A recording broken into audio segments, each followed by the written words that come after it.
It's been a clear 100 years since I've done one of these. So let's go.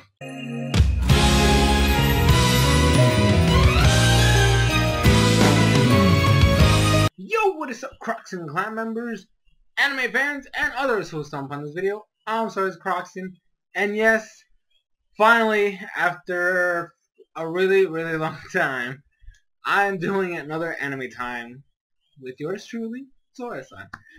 And today's topic is going to be Mashiriori Symphony. I think that's how you say it, but I'm not sure.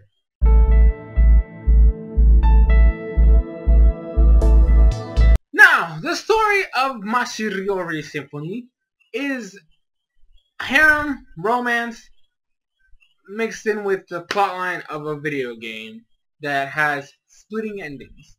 So obviously, when you have a series like this, that's based on a video game like this, there could potentially be good things and bad things. I've seen shows, and I've heard of shows, that sometimes pick the one ending which is not favored. I've seen some that have the best ending, and I've seen some that have like the neutral ending, which is just okay for everybody. Unfortunately, when you have a story like that, when you have to flesh out characters, sometimes people tend to lean towards some of them and not others. And that's where, unfortunately, Mashiriori Symphony falls flat. It starts off simple. We have character introductions, which are always fine. I have no problem with that type of series. And then we get to meet all our female protagonists, and obviously our male protagonists. We're obviously going to talk about each individual one in the character section, but our male character is called Shingo. He has a sister, Sakuno. The four girls we meet in the school, because obviously the setting's always a freaking school, but you know what, I'm not going to judge. We have Airi, Sana, Miu, and Anji. Now, the whole premise, the big one of the background stories that's going on in this series is Shingo and Sakuno. They were in another school with a bunch of other students, and this other school was, you know, a typical normal school. Unfortunately, it closed down, and they have to now merge with the all-girls academy in the city, which, you know, it kind of creates conflict, as you know, as one would expect. If you're an all-female, you know, school, and all of a sudden a bunch of boys are gonna merge in, well, it can create drama, and that's kind of one of the things that helped one of the female characters out, Airi. Now, what I meant earlier by when you have a story like this and you need to flesh out the characters and the ending has to go one way, the reason why I say the series falls flat is because, realistically speaking, even though there was 5 girls in this harem, there's only 3 of them which we could consider actual potential, you know, romance, you know, interest for the male main character, and that is Airi, Sana, and Miu. Sakuno is portrayed as a sister. They don't do the typical stuff that some harem animes do, where the sister has like really deep romantic feelings for the brother. They just made her fun. Like she was the neutral character. And Anji, she's the maid character, and they made her the maid character. Like she didn't want anything to do with Shingo as a romantic thing. It was more like, I want you to be my master. I want to work for you. That was fine. So then you have 3 options. Cool. They kind of make it to where realistically we're shown one of them, which is Airi, and then it ends up it felt forced when they tried to add the other 2. And that's something I'm going to talk about a lot more in the final episode section, because there's going to be some huge spoilers, and I don't want to really go into too much into it. But, so you have the harem. It's set up.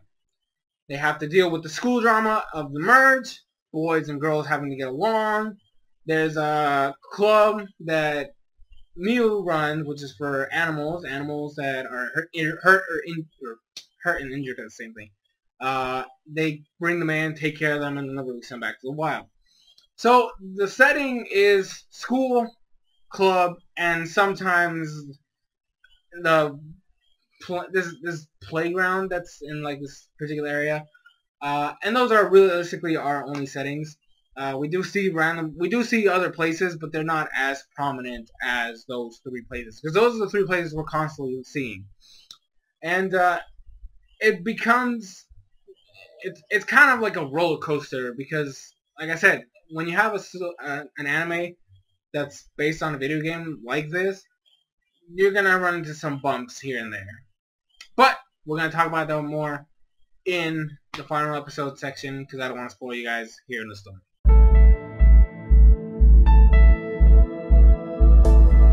Now, animation and music section. The animation is pretty clean. There's a lot of vibrant colors. All the girls have different hair colors. Sakuno has like this light bluish hair. Miu has this purple magenta type color hair. Airi is blonde, or it's technically blonde, but they kind of made it like more like a mix between yellow and orangey. But it's not like, doesn't look orangey yellow. It just looks like a darker yellow. Anjay has green hair, and Sana is a redhead, and I mean like an actual like bright, almost pink red, which is a weird mix. But they all look nice. The settings are pretty interesting.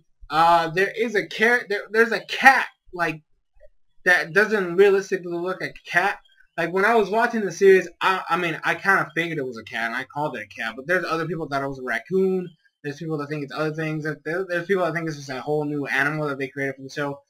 That right there was kind of it can be a plus and a negative at the same time, because if you don't really realistically know what it is, or if your audience is confused at what the heck it is, and that he is a very prominent like plot point in the series, at least towards the end, it can be really frustrating as a viewer.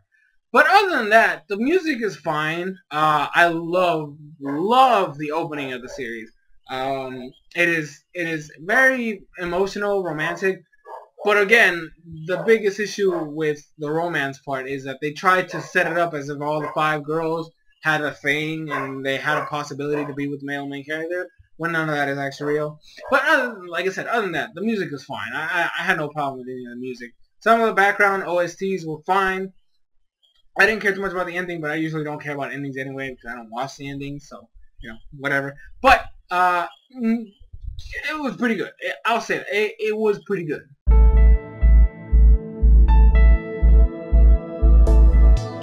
Alright, we have reached the character section of the review.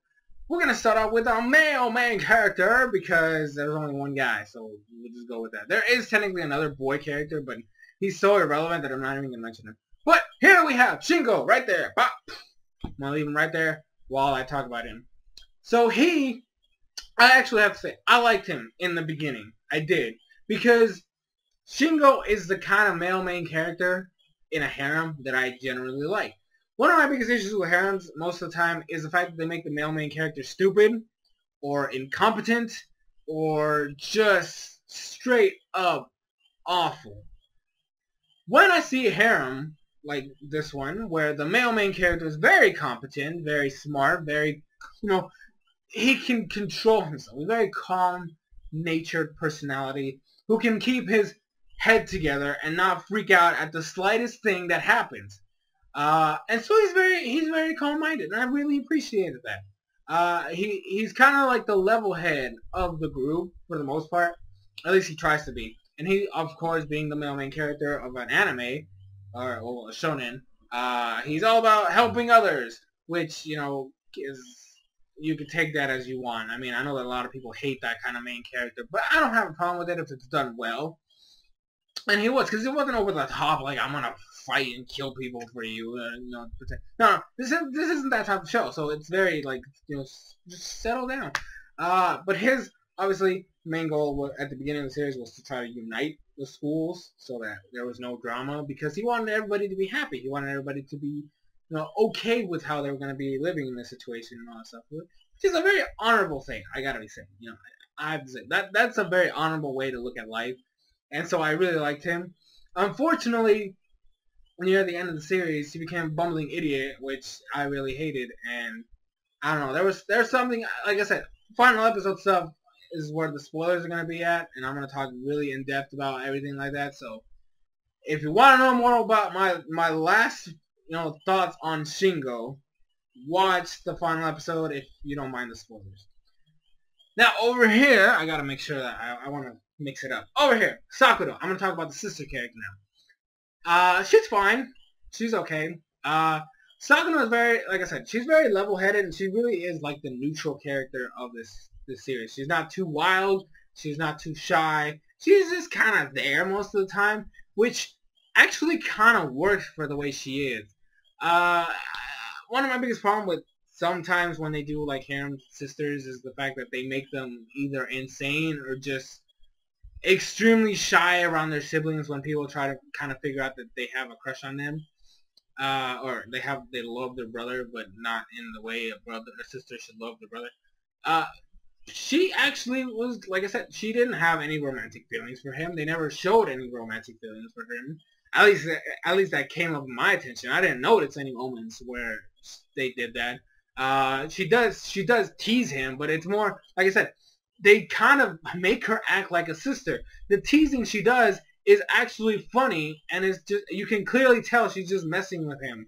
Of course, sometimes she does get a little like worrisome about the other girls, and she kind of it takes her a little while to kind of fit in with the mold of the whole all-female school problem and drama. But for the most part, she stays pretty calm and chilled, and it's completely fine. And over on this side, we have Anji, who is one of my favorite characters in this show. Not only is she the maid character, she's not the typical maid character that just falls head over heels over the male main character. She actually acts like a maid. She's always at the school cleaning. She's always trying to make sure everything's nice and tidy. She wants to make sure that everybody is comfortable. So she does her job.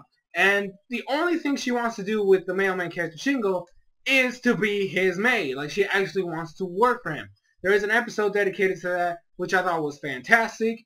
Unfortunately, because of school rules and her parents' rules, she couldn't be his maid for that time. But when they graduate, technically she's okay to do it. But she's cool. She's kind of like the jokester of the group. She's always making fun, well, not making fun, but she's always making jokes and stuff like that. She's always trying to have everybody make sure that they have a smile on their face.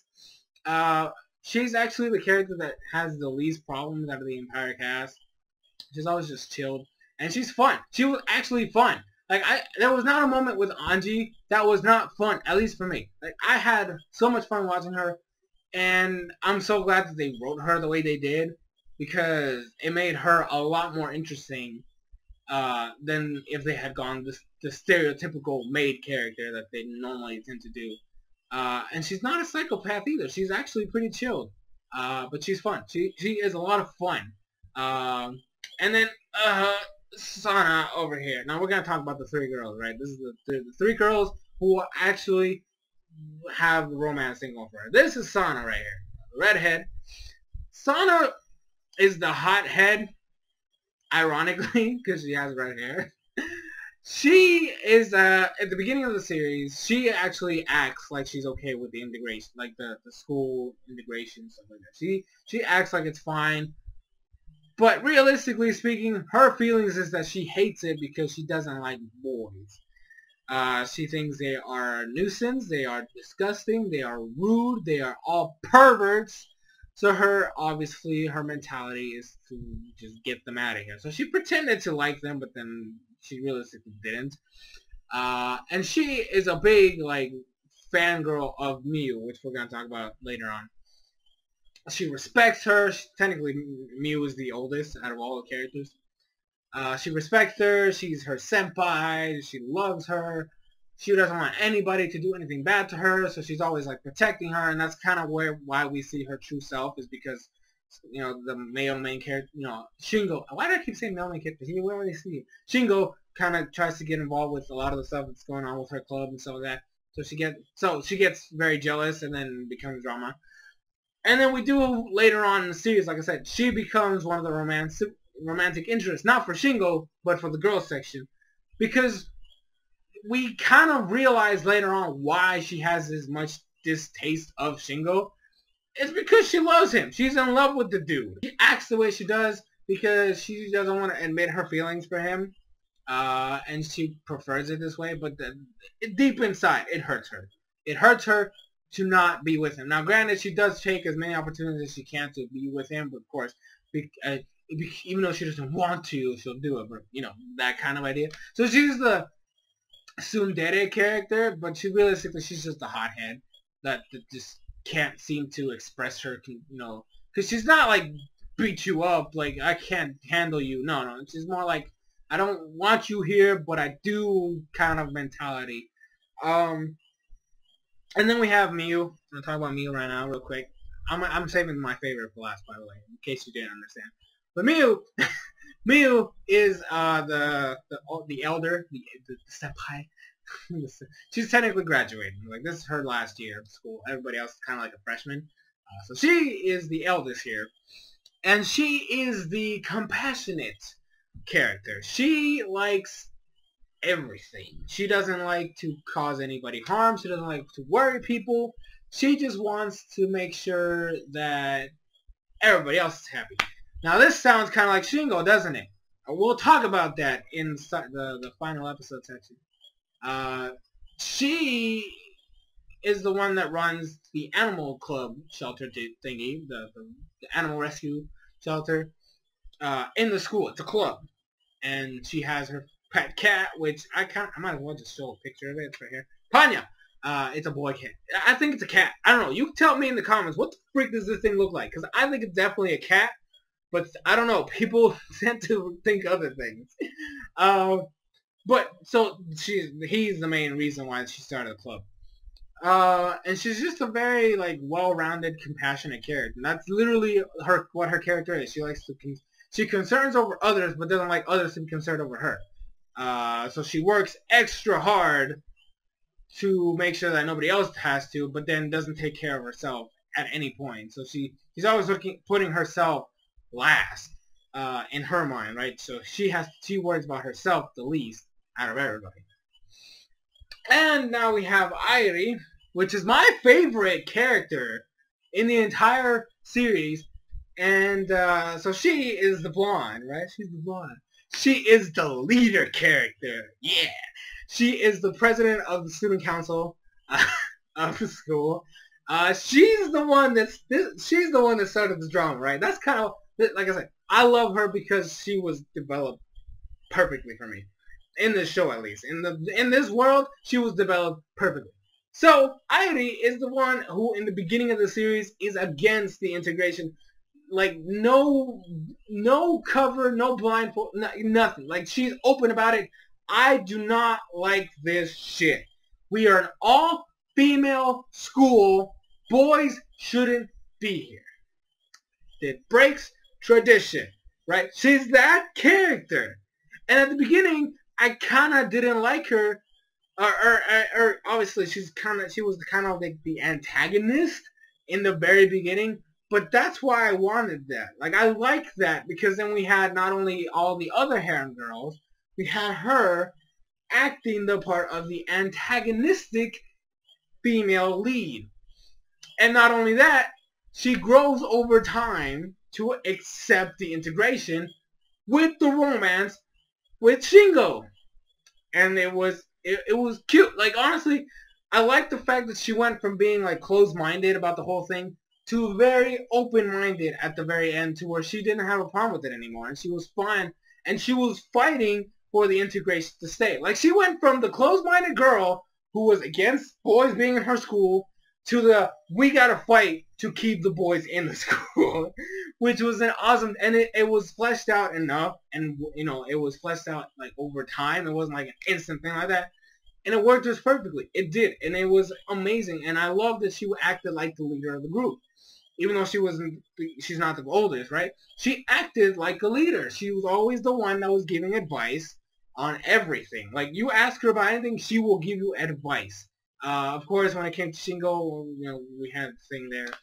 And, yeah, so it was interesting. Like, she honestly is my favorite character because of that. Like, she grew the most out of all the cast. So, yeah. So, final episode time. I'm warning you, spoilers But if you want to know my actual thoughts on some of the stuff that happened, watch the section, and maybe it'll give you an idea whether you want to watch the series or not. So, pay attention.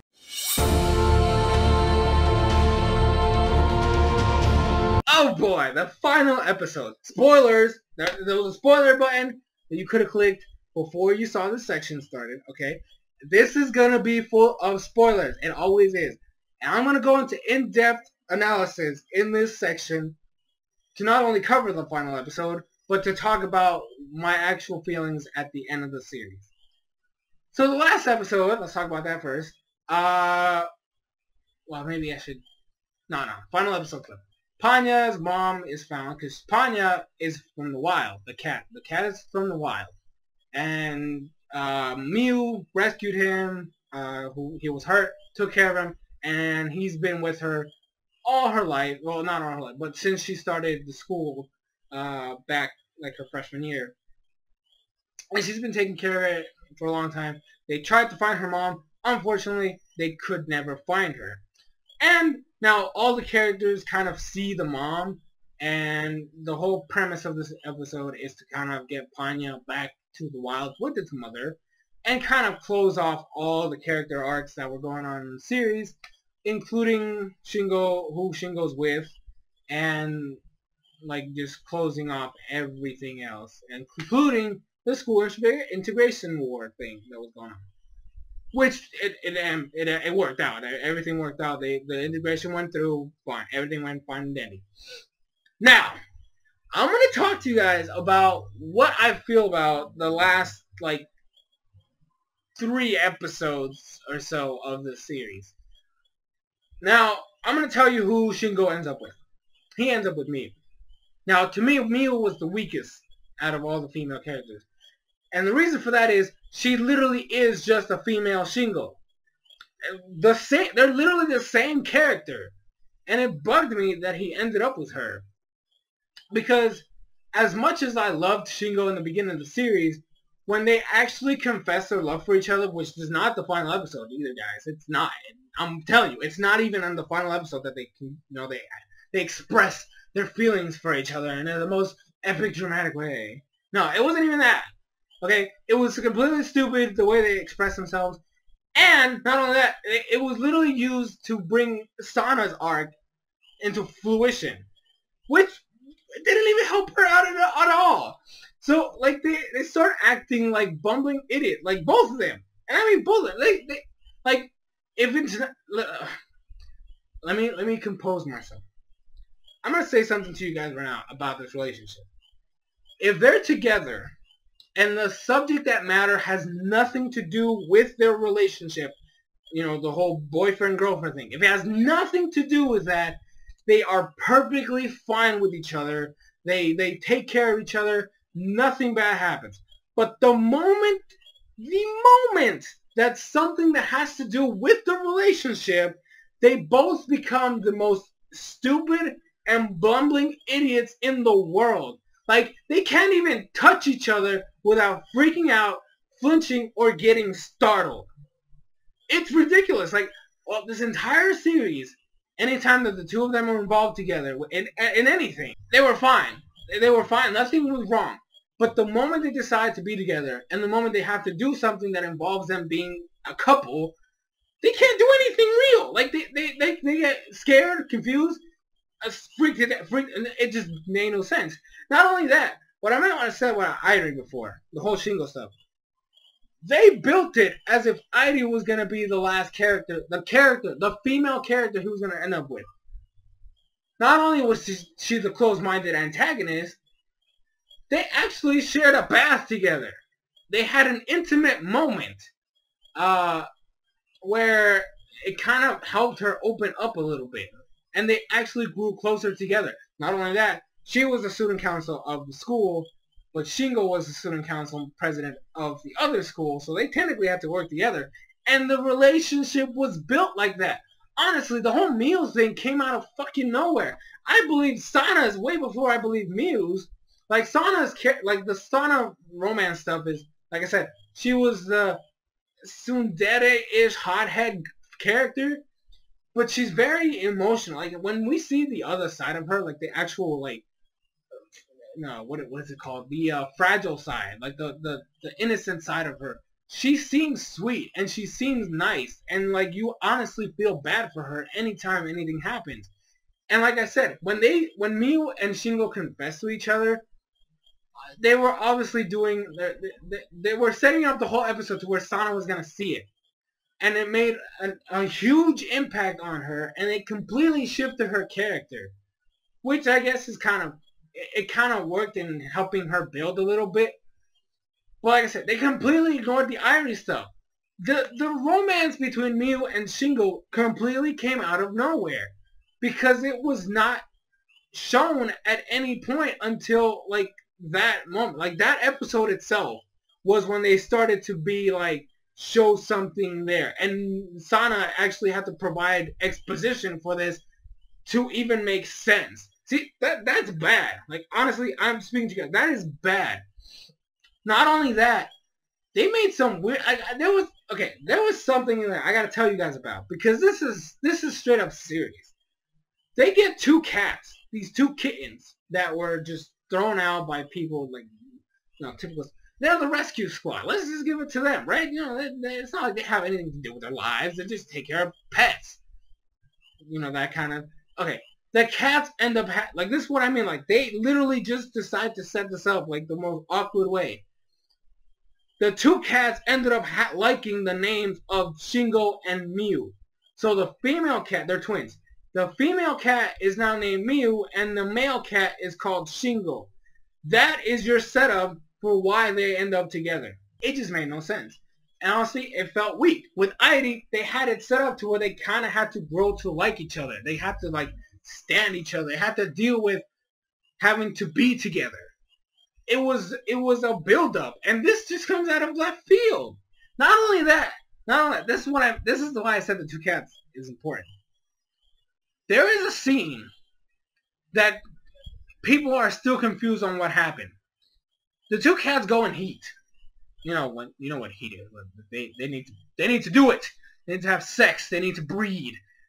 The two cats go into heat at the same time, which means they need to, and it's weird because they're like still really small, but animals mature faster or whatever. The two cats end up doing it, right? But we don't see it.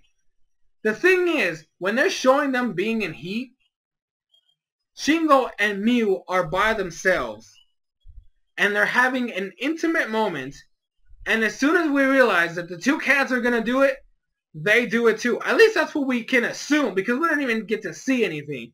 Which means, not only did he share an intimate moment with Airi, where they didn't do anything, by the way, they were just taking a bath back to back because they didn't want to see each other naked in the bathtub, to him having sex with Miu. What the fuck? See what I mean? And honestly, and like I said, you can't actually tell if it actually happened, because although they do show them getting very intimate, the whole him being on top of her kind of thing, we don't see anything because it's just cut out and it just goes to black, because they're trying to show you the cat are doing it, and then they're gonna probably do it too, So it just feels really forced and just awkward. And I honestly hated that. I really did. Because it just, like I said, it came out of left field. Well, guys, that's going to be it for this review.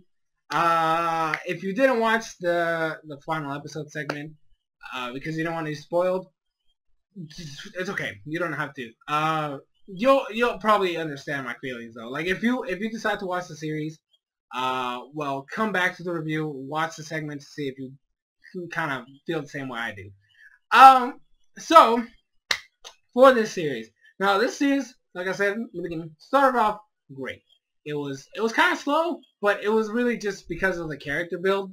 Like, we had to get the character introductions over and done with, and that takes time and stuff like that. Which is fine. I had no problem with that. It was good that it was slow, because then it had time to flesh out the characters. Unfortunately, I was not happy with the ending. I didn't like what they did. I don't like the reasonings for the stuff they did. I don't like some of the stuff that happened. But again, that's just me. I'm not you guys, so obviously we're gonna have different opinions. So, in my honest opinion, my ruling for this series is to check it out. If you really need to see the ending of everything, go ahead and watch the show. Watch it. Maybe get to the halfway point. I say just, like, really, like, if you don't like the beginning of episodes, like the first, like, 3 or 4 episodes, don't even bother. Because it's kind of, you're going to get a feel for that, and then it's just going to change. So it's going to be really awkward. I don't know. Although you might like that. I don't know. But, if you do decide to watch it, my honest opinion is drop it at episode 10. Do not finish it. But resolutions are in episodes 11 and 12 for some of the other stuff. So you kind of have to finish it if you get to episode 10. But to me, the actual series ended on episode 10. Besides the integration stuff, that's it. You know. But of course, at the end of the day, up to you guys when you decide to watch it. If you do want to watch it, there will be a link in the description to Crunchyroll where you can go watch the series for free because it's been out for like 4 years, so you'll be fine. You don't have to worry about anything. Obviously, you have to watch ads, but that's besides the point. But yeah, thank you guys so much for watching. I hope you guys enjoyed this anime time. Hopefully, the next one doesn't take a billion years to do. So yeah, thank you guys so much for watching, guys. I really do appreciate it. I'm SoresanCrockxen, and I'll see you guys in future videos.